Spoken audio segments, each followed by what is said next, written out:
A man armed with loaded guns arrested by Universal City Police after investigators say he threatened to kill people inside a home and was, quote, ready for war, end quote, with officers. Hours later, the Bexar County District Attorney's Office recommended a low bond for that suspect. Here's KSAT Investigates' Dylan Collier. That date in question, it sticks in my mind, and it still has. It's very worrisome. Universal City Police Corporal David Fawcett says any threat against officers is serious, but the risk is sky high when the suspect actually has loaded weapons.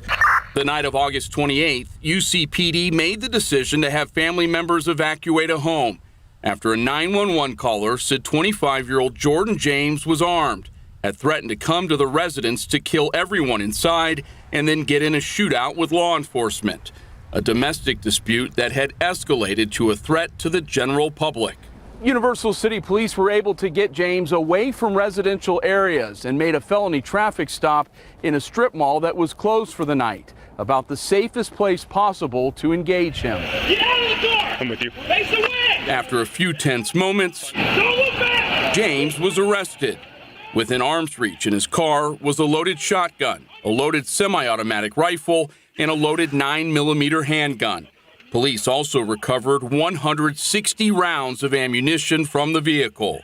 James, who had no previous criminal record in Bexar County, was booked on charges of unlawful carry of a weapon, terroristic threat to a family member, and terroristic threat causing fear to the public. He was certainly ready, he was motivated, and he had the means. We're fortunate that he listened to the police commands and stood down. The following afternoon, while James was being formally booked into jail, footage obtained by KSAT Investigates shows Bexar County Assistant District Attorney Michael Acevedo make the following recommendations on bond. $5,000 each for the terroristic threat family and the UCW, and $30,000 for the terroristic threat public fear. $40,000 in all, a total that was apparently not suitable to Magistrate Judge Rolando Ramos, who quickly tripled the DA's recommendation.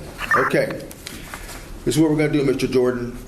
Given the gravity of what I read in the report, I'm setting the terroristic threats of a family member at $10,000, the terroristic unlawfully carrying a weapon at $10,000, the terroristic threat public fear at $100,000. The bond recommendation from the DA's office came days after 3 San Antonio police officers were shot while trying to arrest convicted felon Jesse Garcia, a rampage that began a violent stretch for area law enforcement, as 5 San Antonio police officers were shot in a 12-day period, and a 6th officer accidentally shot himself while pursuing an armed suspect. KSAT attempted to sit down with Acevedo.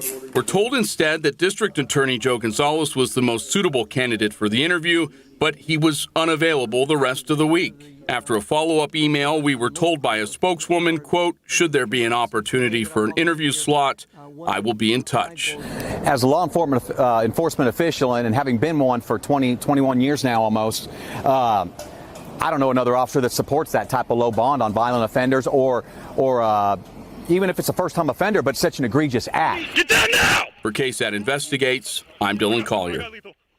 James was released from jail on bond August 30th. A no-contact order remains in place, and earlier this month, his request to modify bond to allow him to go to work was denied. James' attorney told KSAT his client had an emotional outburst and was not a true threat to anyone that night.